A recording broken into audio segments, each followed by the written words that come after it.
While Ulrich's still healing up, need to spend a bit of time with him outside and make sure he's not running around too much. So I thought I'd put together a quick face-to-camera video. Hope you enjoyed the last one. This time I'm going to be discussing some of the differences between the various forms of medieval combat that I play with. So the main forms that we're going to be touching on are reenactment combat, HMB combat, HMB pro fighting, and then Harnischfecten and Hema. So there's a various types of combat that can be done in the modern medieval combat arena, and sometimes people think that one way is better than another way. I'm not really in that ballpark there. I don't really buy into those different arguments that are happening online. And so if you look at different people online, they'll say that HEMA's best because it uses medieval techniques from medieval fight books. Some people will say Battle of the Nations or HMB fighting is the best because it's in their mind a true martial sport, or a true sport. And then some people think Harnischfecten or reenactment is best. I don't really think any are better than any others. They all have different rule sets, they all have different positives, and they all have different negatives. So I want to touch on a few of the different ones. First up, we'll talk about reenactment combat.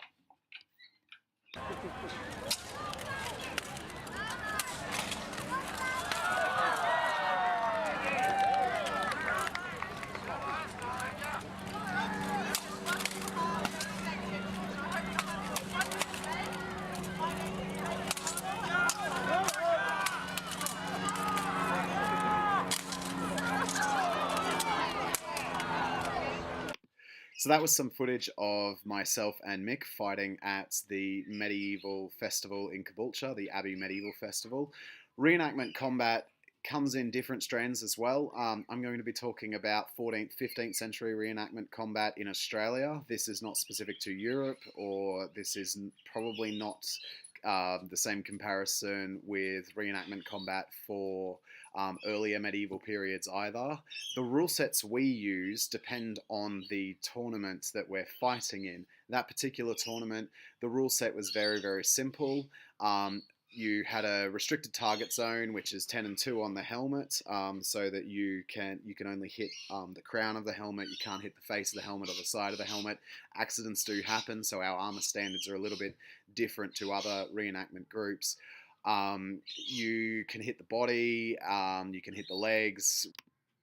When you are targeting these areas, you are hitting with a restricted force. So you are hitting at probably 60-70% of how hard you could hit. You can also stab, so you can stab to the body, the armpits, and we tend to avoid below the waist, and we don't allow above nipple height on the body. Now, sometimes you hit a little bit higher than that, but generally it's that nipple position. That way, when a breastplate is shaped properly, you're not hitting the breastplate and going up into the throat, because some people do have throat protection, some people don't have throat protection. And also, we don't go below the waist because of obvious reasons of stabbing below the waist. Each of these rules means that you are limited in what you can do, but that's okay because reenactment combat is more about the show. Almost all reenactment fights that we have are in front of a public audience, and we're more about how good the fight looks, how entertaining the fight is, than who's going to win. Now, some reenactors, they're very competitive, and they tend to move towards the HMB category. Some reenactors are more about the show. In Mick and my case, we don't care if we lose. What we care about is whether the crowd likes us the best. And so what that can entail is sometimes losing is better than winning if you can lose spectacularly. So if you saw when I knocked Mick to the ground, he did a little roll and got back up and kept fighting. Now at that point, I made the decision in that fight that Mick needed to win. That doesn't mean I'm going to let him win, but it did mean that he had a spectacular situation, a spectacular fall. He got back up straight away, something that I'm not very good at, and then we continued fighting. And so at that point I decided that Mick needed to win, but he needed to work for it. So we continued fighting, and then as you saw, he knocked me to the ground. I wasn't able to roll back up, and so he won. The rules for that particular fight were very, very simple. You get struck to the body or the head 5 times in a way that you can feel it, which to the body sometimes you can't feel it. and you try to keep count of those blows. Now, if it's 5 definite hits, then you go down. And so usually what would end up happening is, as I get hit the 5th time, if it's a spectacular hit, I will fall down and go down spectacularly as best as I can. Most of the time I just take a knee. I'm not very good at dying spectacularly. Mick is. If you win, you then are meant to be trying to put across a really spectacular win. So you will see in some reenactment combats, especially if you watch some of the videos that I have on my old YouTube channel, you will see I beat Mick or beat another opponent, and I might sit on him, I might give him a kick, I might just run off and scream at the crowd. It's all about crowd, it's all about entertainment, it's not about the martial sport for Mick and I. For some reenactors it is. Earlier period reenactments have different rules. So they have the 10 and 2 restriction to the head as well, but they also are wearing mail and not plate. So it's usually like 3 hits to the body and you need to go down, or 1 solid hit to the head. Sometimes I will fall if I'm fighting and someone's using a pole hammer and they just smash down on my helmet and it rattles me. I know that that looks good, so I'll fall over in that situation, because the reality is, if they were hitting me as hard as they could and they were actually aiming for the neck or the collarbone or somewhere where it's going to do damage, I may be seriously injured. So it's only out of respect for me and respect for the rules that I'm not seriously injured. So that's how reenactment combat works for us. Not all reenactors are the same. And if you are a reenactor and you do what we call show fighting, feel free to comment below and let me know what your rule sets are. The next form of combat that I want to discuss is HMB fighting, the fighting that I'm going into. Now again, HMB fighting is divided up into different categories. There's different rules for what you're doing. So footage here is from the 21 vs 21, or what they refer to as a bohurt. Bohurt is a different kettle of fish to pro fighting, so I'm going to quickly show you this footage.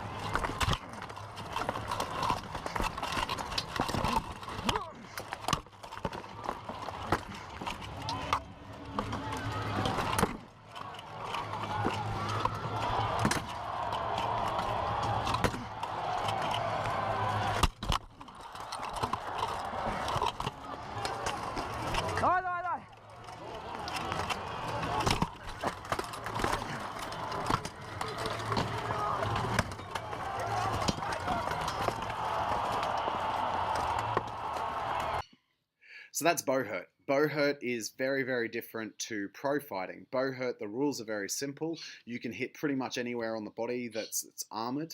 Hits don't count. It's not like you're hitting for points.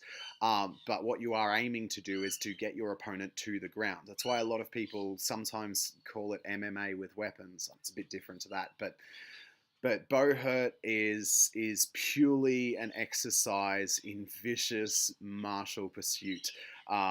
Techniques from the fight books work, but you are not allowed to stab.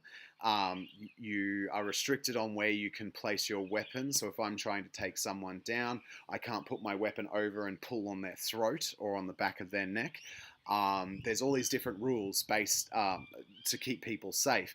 It's an extremely violent, extremely difficult way to fight, but it is different again to HMB pro fights, and so that's what's next.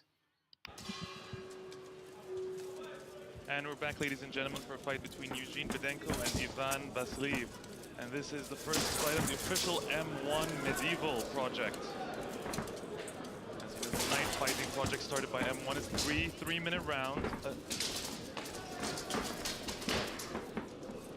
It's always a feeling out process in the beginning before strategies really take into effect.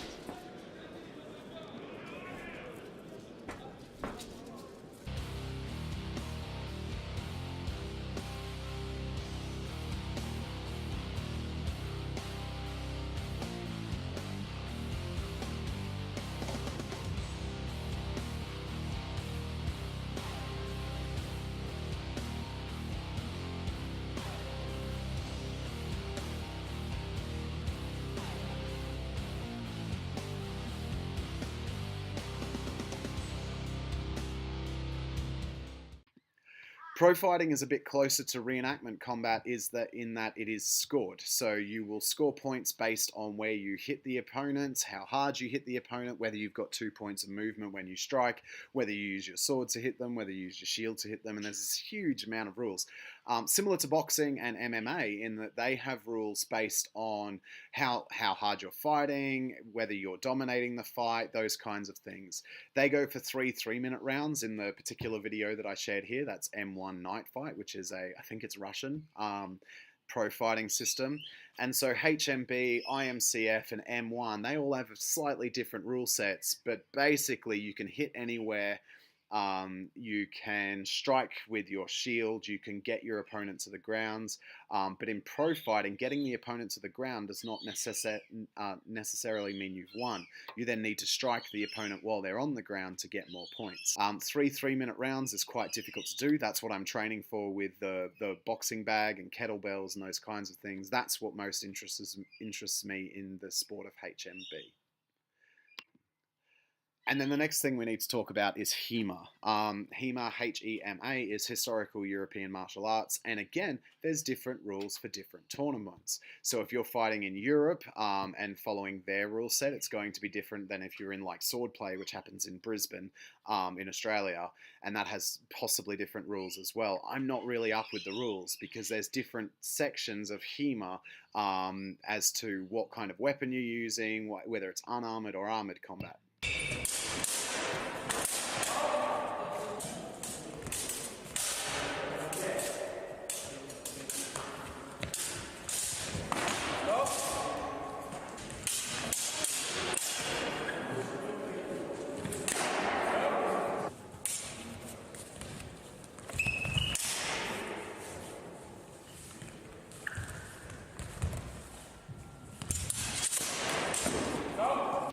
Unarmored Hema combat is quite interesting, and it depends on the group and who's fighting as to what the level of armor is that you have to wear.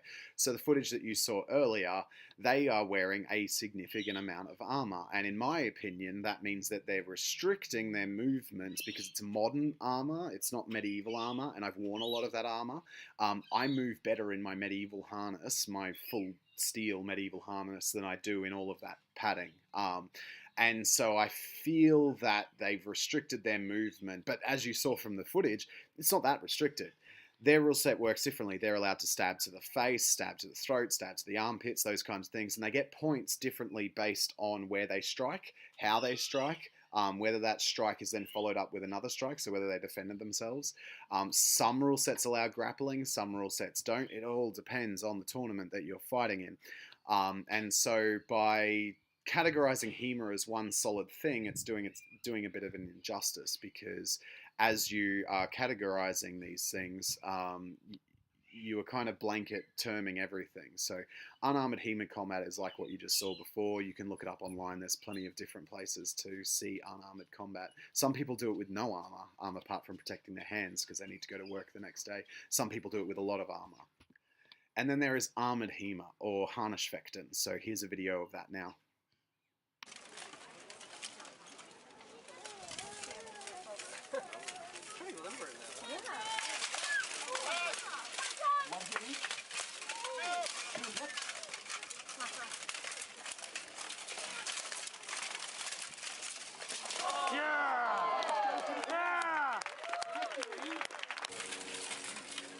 We can feel a nice threatening position there with one strike on Tobias Capwell.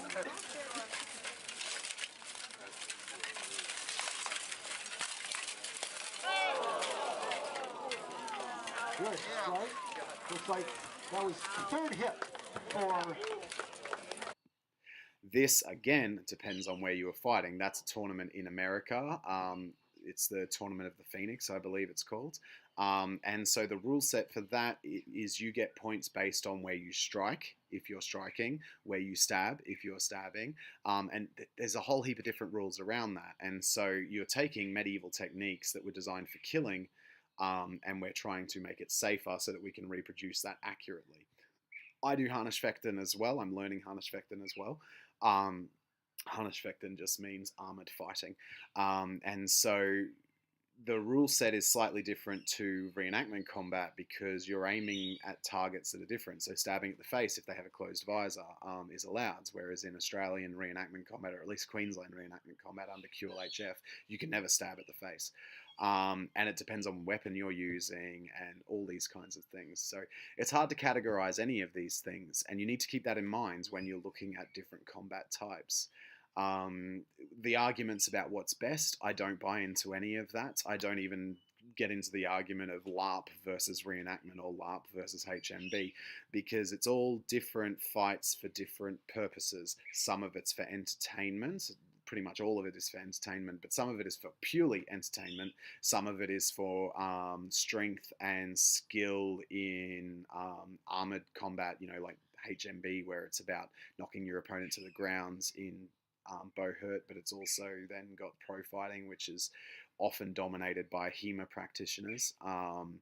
And then you've got HEMA, which the rule sets then are you're trying to execute the techniques designed by medieval people in fight books such as Talhofer or Dobringer, and so you're trying to do them as accurately as possible. But then there's HEMA combat, which you're just trying to tag your opponent in different areas because you're meant to be unarmored. So if I cut to your arm, then it counts. If I cut to the top of your head, it counts. If I stab you in the shoulder, it counts, even though you may not feel it because you're wearing so much padding. And so the different rule sets mean that you can't actually accurately compare any of these sports. And as you saw from these videos, they're all vastly different, but also so closely related, which is why these arguments continue. So I feel like this video is really about talking to the practitioners of the different sport, and let's just say to one another, we do something different.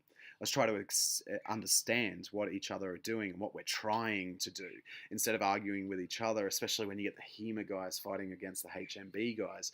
We're playing in two different playgrounds. We're playing in two different rule sets.